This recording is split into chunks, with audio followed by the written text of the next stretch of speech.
Yay, here we are.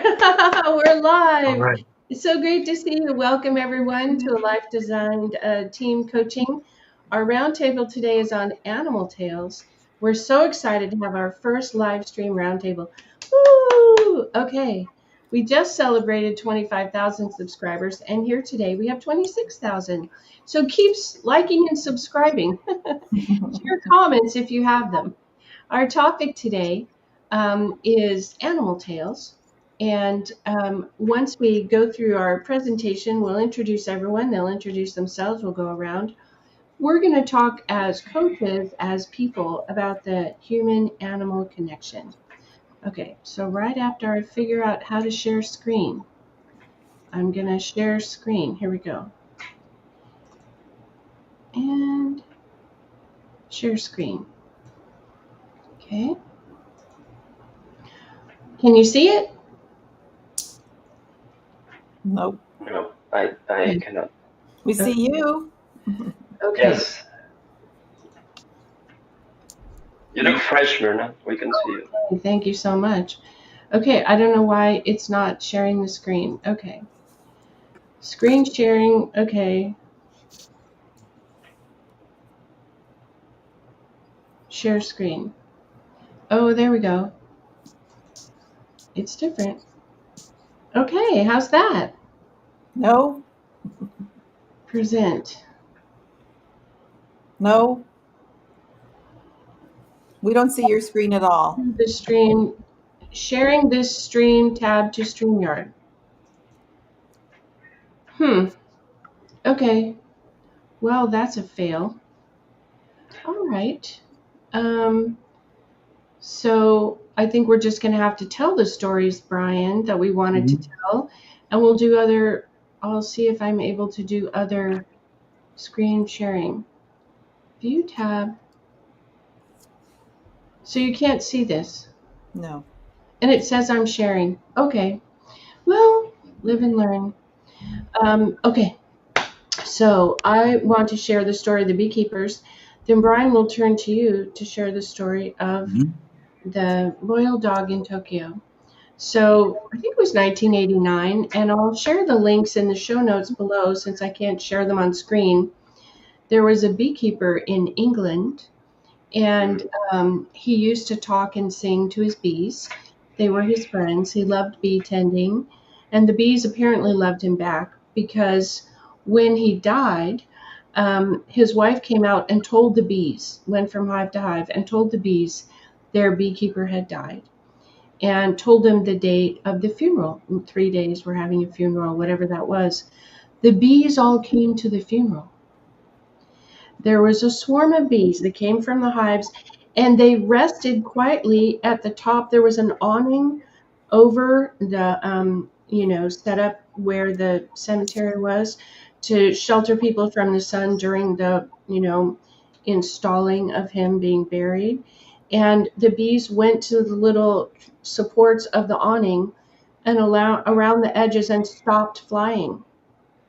And they waited during the funeral. And once he was laid to rest, they all went back to the hive. Nobody was stung. They just wanted to honor their beekeeper. So when you hear stories like that, you realize there really is this connection, even if we might not be able to notice it in our daily life, though I'm sure all of us have some animal stories from pets we've had. Okay, Brian, you want to share the Tokyo dog story? Yeah, sure. I mean, there's a bunch of different animal tales we could get into. The story of the dog that was named Hachiko is a very, very interesting one. And I mean, it's a true story as far as I know, as far as I've, researched. It's not like I was there, but apparently it's true.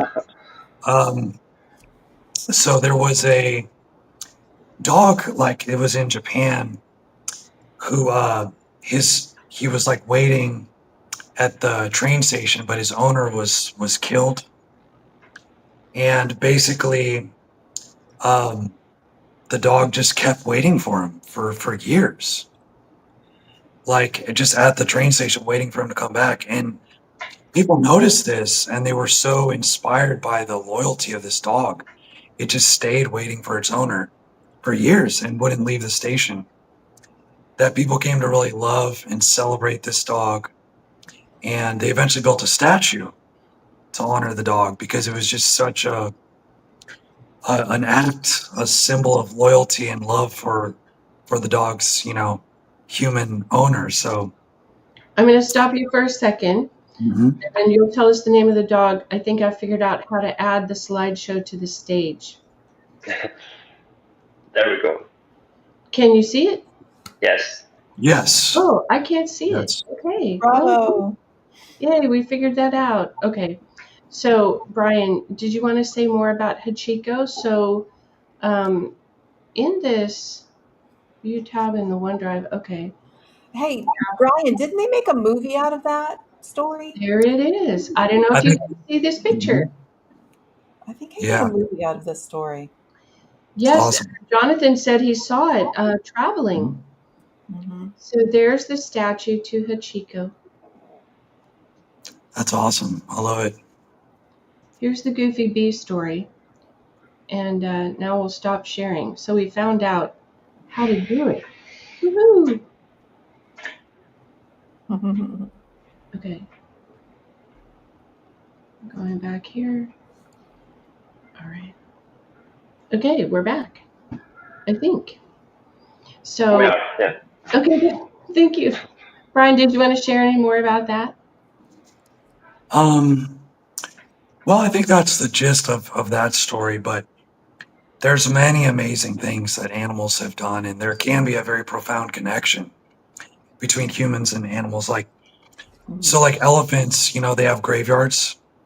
They'll kind of allow the dying elephants, they'll wander to a certain space, and they all go and die in the same space, and they'll come and visit the grave and kind of honor the dead, kind of celebrate them, mourn them. I mean, really, they do this stuff.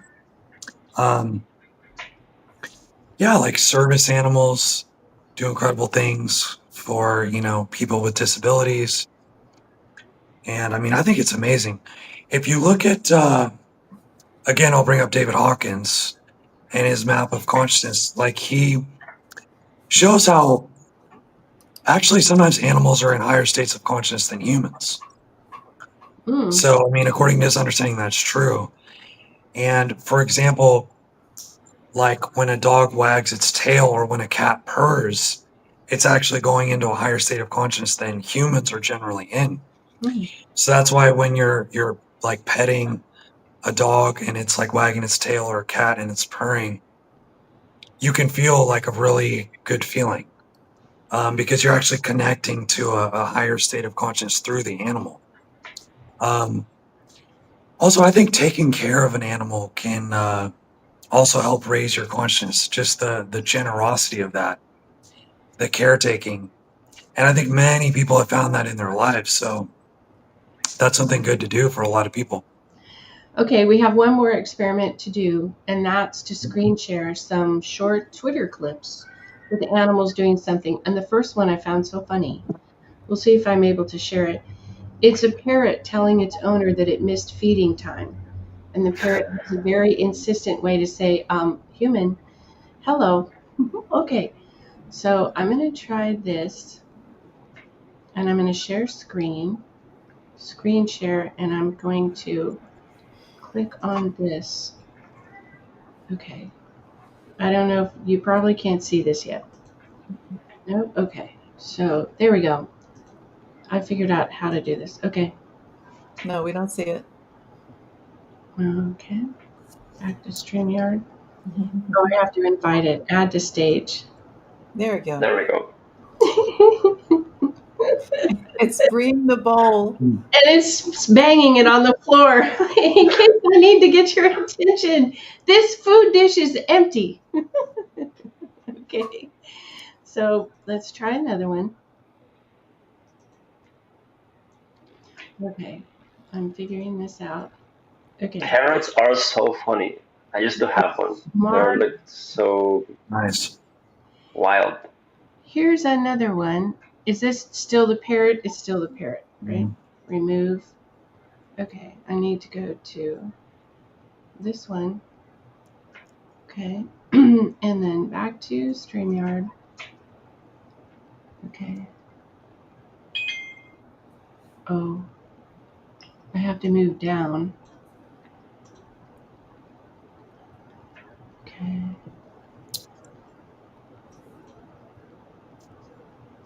All right.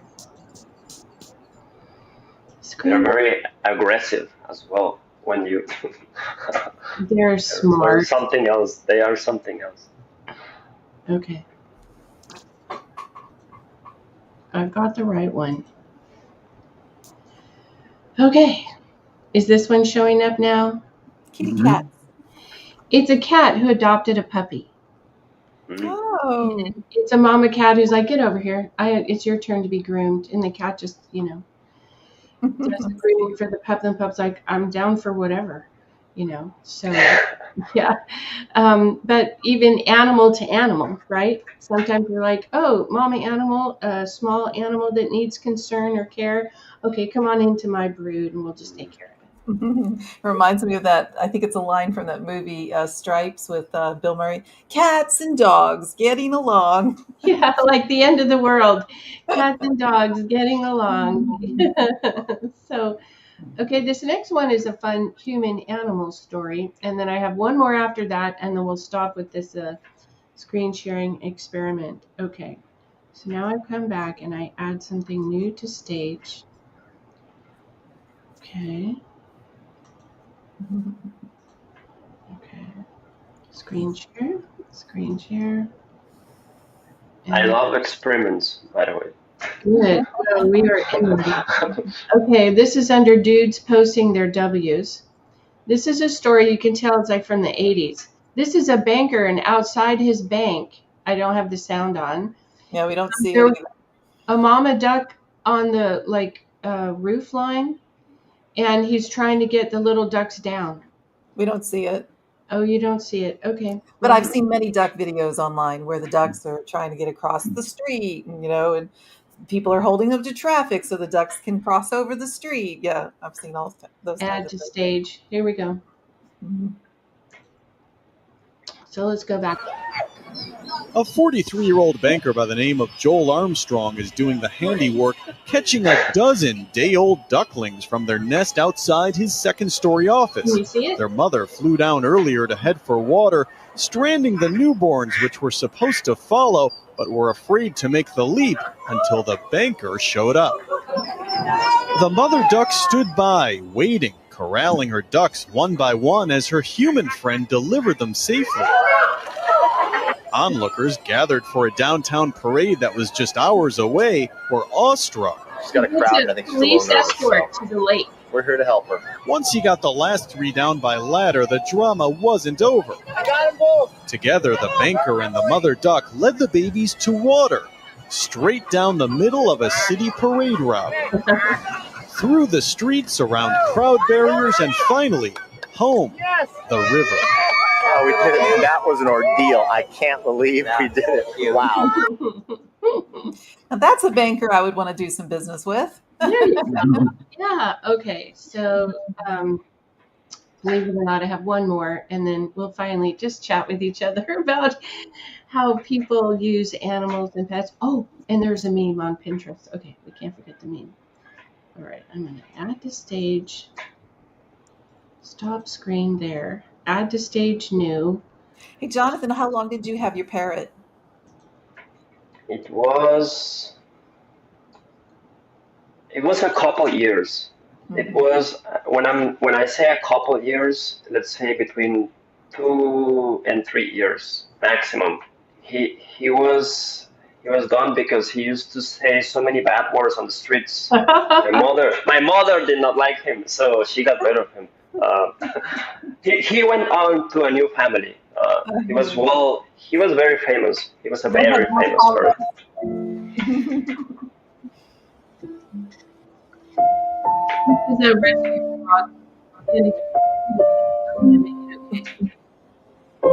So that's how the dog sleeps. He lays down next to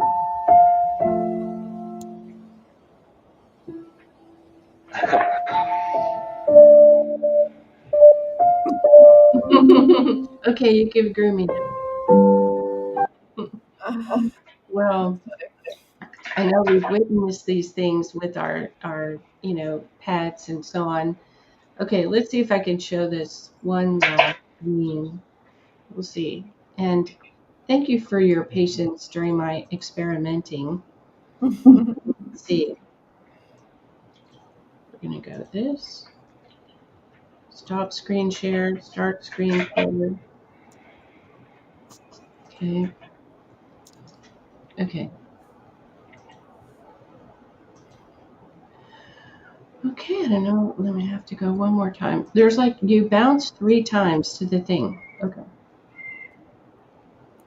Okay. This is a therapy dog who's now heard all of your problems. Mm.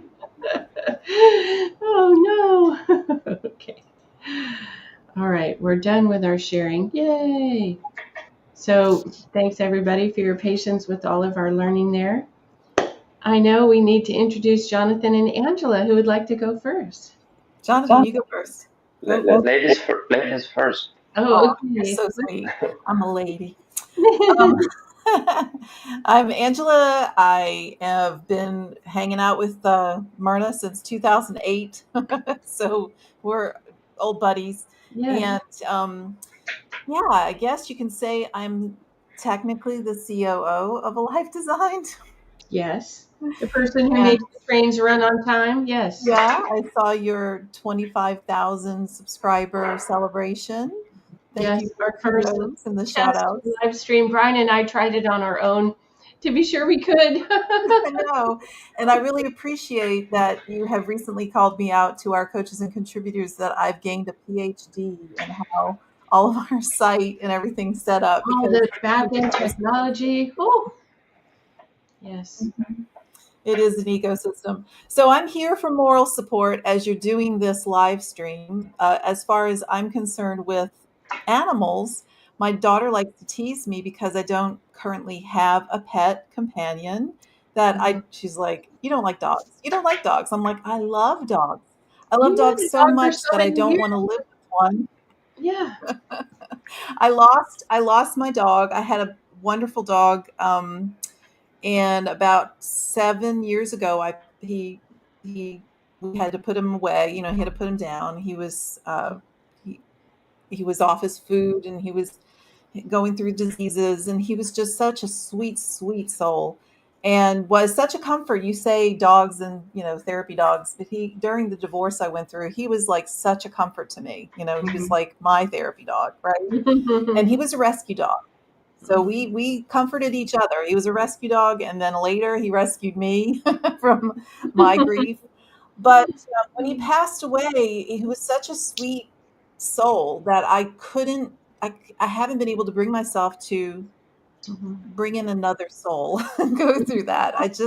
Maybe it's selfish, but I just haven't been able to. Now, my daughter does have a dog, and he is a darling little dog.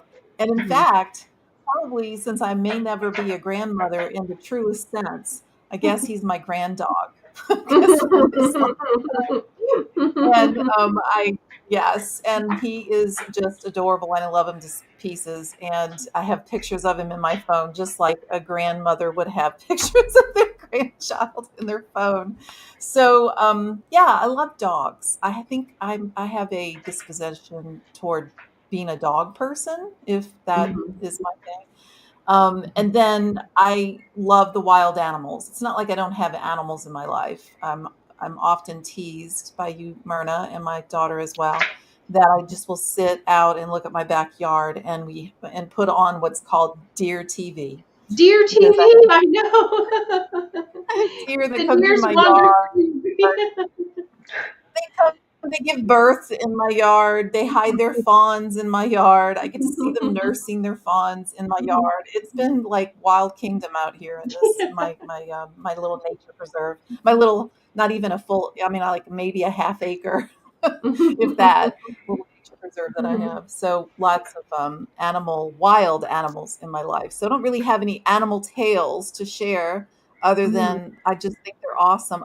And I cannot bring myself to like go fishing or hunting or anything because I like other people can do that. I tried fishing one time because that was a big thing in my family. Everyone loves fishing in my family. I tried fishing and I just was I caught it. I caught a catfish on my line, and I was so devastated by the experience as a catfish off the hook, and it's got blood from its gills, and I'm like, I can't stand this. Look, that was the last time I ever went fishing. I was too squeamish to take an animal's life. So I'm an animal lover. Yeah, I don't want to lose them and go through the experience of losing them if I can help it. So Very good. anyway, Thank you. Well, you yeah, can put that for Jonathan, an you mentioned introduction. a parrot, and I know we've had different animals in our lives, growing up. Did you want to say more about that or other animal experiences you've had? Yeah, well, I have been extremely lucky. When I look at the topic of today, I was actually going back to my pets, Mhm. and I've had so many. Uh, I can take hours and hours of telling pet stories, but there are some that are extremely peculiar. Uh, like the parrot, for example. That guy, he was my pet, but if you wanted to clean the place where he lived, he will get all nuts and try to bite you and I'm like, I'm your friend, man. I'm your source of food supply. Yeah. And he was like, get away from my area. Like he was very territorial. Mhm. And then he was able to walk in the house, fly like within the house. He was like he had the house for himself, so he was able to do things in the house, windows closed so that he doesn't escape because Mhm. that is the thing with parrots. I mean, what if they want to fly away? You never know, right? Mhm. So this guy, the way he walked, it was like he was on skates all the time. He was just funny. He was just a funny thing to be around. Um, but my thing has been dogs. Actually, I've had many dogs. I have had the pleasure of having many, many pets. Unfortunately, some of them, because I grew up in the city, some of them died. Some of them grew too much, and there was not enough space for them, so they have to be given away. Mhm. Some of them they were killed on spot. So many dramatic situations. Mhm. But I one know, right? example, yeah, one example that I remember, it was my first one. I can Oh. go back. Just sharing. That's my grand dog.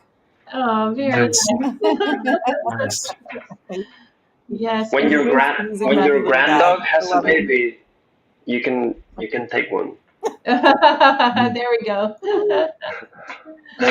Oh my goodness. Okay, so do you have a single favorite dog story or dog that you bonded with? No, I can think of my first pet, which is interesting because it was like my first dog, pretty much, right? So this dog had something extremely peculiar. One day I realized that if I call him from the rooftop, he will not think about the consequences. He would just jump. Oh. So Oh one wow. day I figured that I was like, "Hey, Dino, Dino." Dino is like, he didn't care. He jumped and he was right there with me. So I was like, "Okay, this is fun, but it's dangerous." He also got kidnapped once. My father used to have a grocery store, and the dog was in the grocery store all the time. So one of the guys that was serving the grocery store, like the Pepsi or like Coca-Cola guy, he Mhm. kidnapped my dog, and we had to find out who the driver was. We show up at his house. I'm pretty sure there was a gun involved. I don't remember exactly, but I got my dog back. Wow. He was kidnapped when I was very young. Oh my I gosh. just wanted my dog Dog back. napper. I'm like, Dog I don't care if we have to kill him. Kill him. Get me my dog back. You don't take my dog, okay? Uh, uh, so I got my dog back. Streets of So, Mexico City. Hmm. so the funny Yeah. thing is that this particular dog, he ended up. I went on vacation. When I came back, I was like, "Where is my dog?" And they were like, "We have some bad news for you. So the dog jumped from the rooftop while we were on vacation. Nobody knew that if you called the dog from the rooftop, he would jump. So he jumped, and then he got run over by a bus. Aw. But he was such a fun soul to be around. He was fearless. That was my first experience with a dog. I'm like, if my dog is so fearless, then what does Yeah. that make of me? I have to be at least, you know, at his level. It was a great experience, and I have seen many other pets change some lives in like my family experience. I have seen dogs change lives, literally. I have seen my father going from not allowing a pet to go into the house to allowing him to be in the couch on the bed and like don't even dare to touch him because he's my dog. I'm like, whoa. That's funny. I've Yes. seen I it thought all when it I thought comes of a to I pets. thought of a story to share with you guys, Oh, and this has great. to do with my sister. I often jokingly tease my sister Gina that she's like Snow White because she can speak to the birds and stuff. I mean, she plays flute. She plays a Native American indigenous flute. She has actually several flutes. And I wish I had a video of this. My daughter and I were visiting her when she was still living in Knoxville, Tennessee. And her husband took us out on the boat, out on the water. And we were just kind of going to go down and, just see the sights on the water, just going down the little river tributary. And we come to a special spot and they stop the boat. And my sister says, "Watch this." She takes her flute out and she starts playing it. And the ospreys, there's a mother osprey that is up in the tree. And there's like a big pylon post that sticks out of the water. And on top of it is her nest. She has a nest of ospreys over the water, and she starts calling, like doing like flute noises, and it starts calling back to her, and she does more, and so she's talking to the osprey. It was the most amazing thing. I could not believe my eyes and ears that this was actually happening. She told me things, people tell you things, you think they're pulling your leg, they think they're teasing you. I can talk to the birds and they answer me back. Yeah, right, right. But she took me out and she demonstrated it. And I thought that was probably one of the most amazing animal encounters that I'd ever had, because she was literally answering and Communicating. yeah, communicating with this osprey mother. Yeah. So, and she was far enough off, but you can hear her, it was amazing. It was just incredible. Yeah. That's so wonderful. Well, I know, Brian, you've played jazz for the Ravens in Sri Lanka. Mhm. So, and there's in different cultures, different countries, sometimes there will be monkeys that, collect on cafe rooftops and they pop down and steal somebody's Coca-Cola off the table or something. Or they take your sunglasses because they're shiny. And then off they go. So, kind of different ways that we live with animals in our modern population, like deer in the backyard. So, Angela can watch deer TV over tea in the morning. You know, there are ways to appreciate it. And I know some people are dog people, or cat people, or bird people, or reptile people. I have a recent experience with hamsters. So, all different kinds of, animals. I remember a story from my youth, and then we can just open this up for however we might recommend that people connect with animals. But we had come home, I think we'd gone to get ice cream. For a while, we had a Sunday routine in the summer where they'd pile all the kids into the station wagon and we'd go to Foster Freeze. And we'd get the ice cream cones that then they dip in chocolate. And then we'd be covered in ice cream and chocolate in the car all the way home. We come home from one of these little outings and we can't find the dog. We had a Kerry Blue Terrier, so a medium-sized dog, and we're calling the dog and it's nowhere to be found. We finally discovered the dog in the stall shower in the master bath, facing the corner. Like the dog had put itself on timeout in the corner. And then my mother said, "What did you do? What did you do?" And it turns out there had been a stick of butter on a butter dish on the counter, and the dog had come up and eaten the whole thing. She found the butter dish on the floor, and the dog had put itself on timeout in the shower. So she said, "Well, I guess I don't have to punish you because you've done it already." So, yeah, they understand. They get the rhythm of our lives, and once in a while they get out of line, but they know they've gotten out of line. Other times they know when we need help or comfort, or we give them help and comfort. Anybody else want to share? I teach a class sometimes for the University of Texas, and it's on leadership. And we often like start off by asking folks, tell me what it is. You got to take care of your own demeanor. If you're going to be a good leader and influence others, you have to really, be self-aware. You have to look at yourself and understand how you're coming across and what's your demeanor. And in that module, when we talk about that, I always kick it off with um, talking about attitude and how can you shift your attitude. You wake up in the wrong side of the bed, or you're having a bad hair day, as the cliches go. And sometimes people will share with me things that they do to shift, to like purposefully, consciously shift their attitude. And inevitably, someone will talk about their pets, that, just playing with their pets, playing with their kids, playing with their pets, that kind of stuff. And that I can't help myself. I'm fascinated by neuroscience and how the body works in response to external stimulus.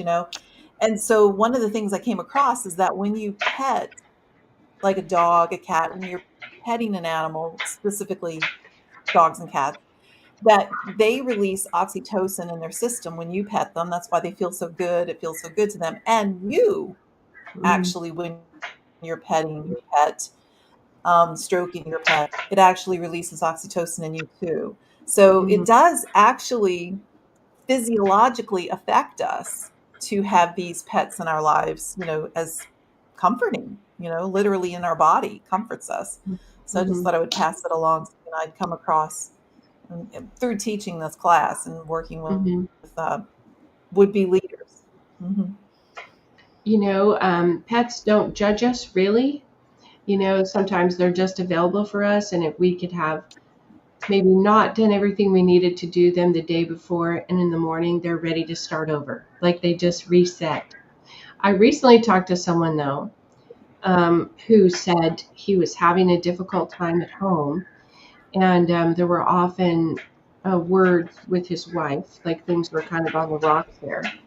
And then the adult kids had come over and brought the grandkids, and he was at odds suddenly with the adult kids and the grandkids, like everything was out of whack. He was at odds with them too. And he sat down to pet the cat, and that was sort of his cat, and it would sit with him on the couch when he would watch TV. And so the cat got mad at him, and he said, "I'm at rock bottom, even the cat is mad at me." So what have I done? All the people are mad at me, He's now even the cat he's is the mad at common me. denominator. There may be They something definitely going sense on your energy. They definitely sense your energy. I mean, there's no joke about that. And the beautiful little soul I lived with for some time, and then he passed away about here. 7 years ago. He was, I mean, we actually had telepathy. I mean, it wasn't telepathy like words, but I knew kind of what he wanted and what he needed when he needed it. He'd come look at me, and I just know. You didn't And have to that was, bang how the do you food like, dish. how do you explain that? Right. And so I think it's energetic. I sensed his energy, and he sensed mine too. When we first got him, he was a rescue animal. We did not know his history. We had rescued him from a no-kill shelter, but he had been rescued from the no-kill, by the no-kill shelter from a kill shelter. So this no-kill shelter, this makes sense, animal shelter, went around to other shelters to find animals that they thought were placeable so that they wouldn't be euthanized, and see if they could get them adopted. And that, so no one knew his history. But we can tell that he had just been through it. He was a super sensitive little guy. You could just tell. And when we first brought him home, it's funny you talked about your dog looking, in the corner, in the corner facing the wall. Well, there were times when we would look over at him and we would say, "What is he doing?" And he was just zoned out, looking at the wall, like zoned out. Yeah. And so if He anybody plunged raised their in for a little voice, while. yeah, if anyone raised their voice, like we're watching a football game on TV or something, and we're yelling for oh, get it in, oh, I can't believe he tackled him, whatever, Well, the dog would just kind of like slink behind a chair, go hide somewhere. So Mhm. some of these little guys are pretty sensitive like that. And so you just being aware of that, I think, and coexisting with them, they really pick up on our energy. And this is why they're used so much and can be used so effectively as therapy animals, helping us deal with our energies. Mhm. Yeah. Absolutely. Well, I know that there have been some recommendations. I know, Jonathan, I don't know if you know couples that have done this. They're thinking about starting a family and they start by, adopting a dog or getting a dog. It's like, let's see if we can reorganize our life because this dog needs to be walked, and if we go out of town, somebody has to either sit with the dog or, we have to board the dog. So you have to sort of extend yourself outside of your own schedule or that of your significant other and have food for the dog and take the dog to the vet, maybe get pet insurance. It's kind of a practice round for having a child and then changing your life that way, just to see if you're ready to kind of make those changes. Do you have any final thoughts? And tell us how to get a hold of you, Jonathan.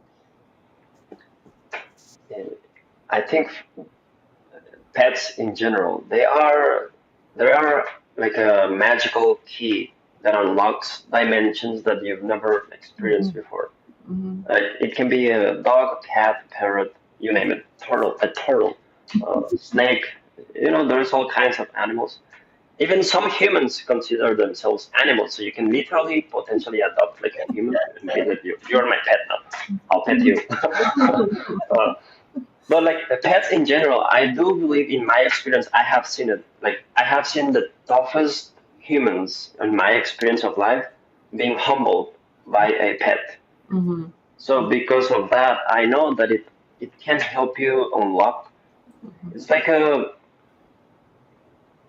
cheat code to Hmm. unlock like empathy and those kinds of things that it will take you lifetimes perhaps to develop. Hmm. Pets are they're like a fast lane into that stuff. Like they help you with that stuff. Hmm. I do have a theory though that pets, regardless of the pet, they actually have like the tendencies and they kind of look like their owners. I know my girlfriend shared this theory as well. So when we're like, in the park or something, it always happens. I'm like, see, I told you, it's real. It's But it is actually kind of funny when you pay attention and you see like the kind of pet and then the kind of personality that is with the pet. So I think that is pretty funny. Um, so yes, I will definitely invite someone that has never had a pet or is considering having a pet. Um, just take the chance. I mean, what is the worst thing that can happen? You will fall in love with an animal. Oops. Hmm. No Hmm. big deal. It's fine. So I will definitely recommend to have a pet. Also, something that this is just personal Hmm. opinion. I do not like trained pets. I like my pets to be wild. Oh.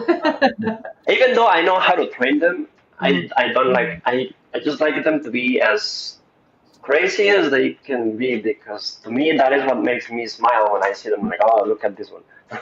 Instead of like doing whatever I want, I'm like, I have no pleasure in that. I like to see my pets do their wild thing, like just be you and I'll take care of you. And if somebody messes with you, then I'll protect you because it's my pet. Mhm. Yeah, so I personally like them wild. I know some people like them to be extremely like trained and like Mhm.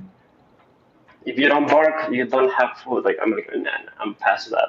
I've done that before. I Mhm. like them wild, and it's so funny because they will do the craziest things. Even if it's a parrot, a cat, you just pay attention to them. They will make you smile. They're like It is a magic key.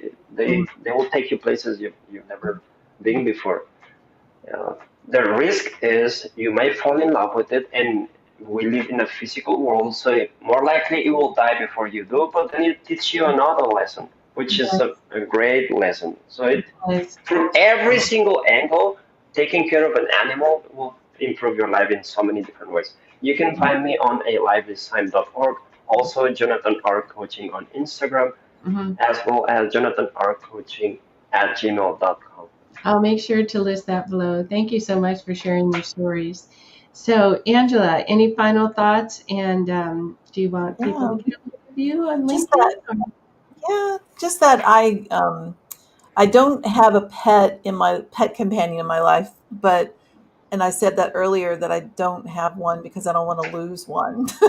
That's kind of weird, isn't it? No. But it's not entirely that. I do enjoy the wildness in my yard, and I just know that if I brought a dog into my life, that the deer Mm-hmm. would not come into my yard. It would Mm-hmm. not have the wildlife in my yard like I do now.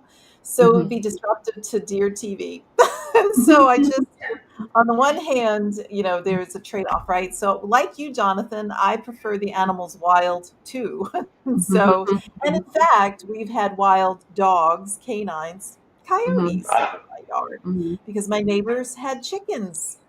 And Oh. then, dinner. And then there no were six, chickens and then there were anymore five, and then there were four. after, yes. Yeah. Yes. Yeah. So when you have the prey, you also get the predators. What do you know? I had an owl leave me a feather on my doorstep. I have a beautiful owl feather Wow. in my house now in my dining area, where Mm-hmm. the owl left me a feather on my doorstep. It was pretty cool. I walked out. I was like, wow. I've had a hawk hunting in my yard, another bird swoop past me as I'm doing like a little cleanup in my yard, swooped Mm-hmm. past me. I've had a couple of, hawk sightings in my yard. Mm-hmm. So yeah, I like the wildlife as well and prefer that versus the domesticated situation. So, Mm-hmm. as far as you can, what you can reach out to me for, yes, I'm affiliated with a Life Design, Mm-hmm. and you can find me at alifedesign.org. And in my own business, I help people with their resumes and their job search. And you can find the links to that on alifedesign.org. Thank you, Perfect. Myrna and Brian. Great. No, of course. So, Brian, do you have final thoughts? I know we just had, I think it was 2 years with little Jack. We had a little Mhm. dog for a little while, and as a rescue, you know, um, he was not with us very long, but it was a bonding experience for us, and he was a treat to have. Tough little guy. One of those little dogs that thinks he's 10 feet tall. Boy, he just, you know what? He was not having it. And it didn't matter how big a dog you were. The fight in him was much bigger. So, but final thoughts, Brian, and how do people find you? Yeah, final thoughts. So, like, even if you don't want to have your own pet, you can always enjoy other people's pets. That's Mm-hmm. kind of a Mm, life hack right there. Mm-hmm. mhm. And then you don't have to take care of them yourself, although it is great to take care of animals. I'm not knocking that at all. Yeah. Mm-hmm. But this is kind of a hack where you can go visit, your friends, your family's dog or cat here and there, and then Mm-hmm. enjoy it without having to take care of it all the time. Mm-hmm. You also don't have to worry about losing it in the same way, like you mentioned, Angela. Mm-hmm. Um, so yeah, and also like I've seen videos recently. People are actually starting to train their dogs to speak like English by pressing buttons. I Oh, don't know if you guys have seen these videos. You Mm. can buy a big pad. Yeah, yes. Jonathan, you've seen it for your dog, and if each button says a different word. So they learn to just like push a button and it says a word. So they push one button, it says snack. Push one button, it says play. Push one button, it says Mm-hmm. walk. Mm-hmm. And so people are actually really genuinely communicating with their dogs, like in real language. Mm-hmm. And the dogs learn the words, like they really know what they're saying. Um, I mean, I don't know how many words they can learn, but they can learn more than a few. I've Mm-hmm. seen these pads, some of them have like 50 different buttons. So, yeah, I mean, it's pretty cool. Yeah, ultimately, I think animals are just a different configuration of consciousness compared to humans. Yes. In some ways, it's more advantageous, actually, than being human. The human mind has like infinite traps that you have to kind of work your way through. And so because they don't have that, they don't really have all those problems. They're living a much simpler life, which is actually a lot easier and more advantageous in a lot of ways. So, yeah, I think just respecting animals, enjoying them, appreciating them, understanding the connection you can have with animals is something you can definitely add to your life. It can add a ton of quality to your life. So whether you take care of your own pet or you just enjoy wildlife or other people's pets, I think it can add a lot, to your quality of life. So it's good for people to do that. Yeah, you can reach me at alifedesign.org or Special K Coaching on Instagram. Oh, cool. I'll make sure And that's you do in. coaching sessions. We have coaching sessions available through your page on lifedesign.org. Yes, I saw you put that on there. Thank you. Yes. Yeah, we may invite Jonathan to do that as well. So it was so great to have our coaches show up for this magical first Roundtable live stream. We're going to try to do it once a month or so, and then maybe we'll do it all the time right after I figure out what I'm doing. It's been really fun. Thanks so much, everybody, for doing this, and we'll see you all next time.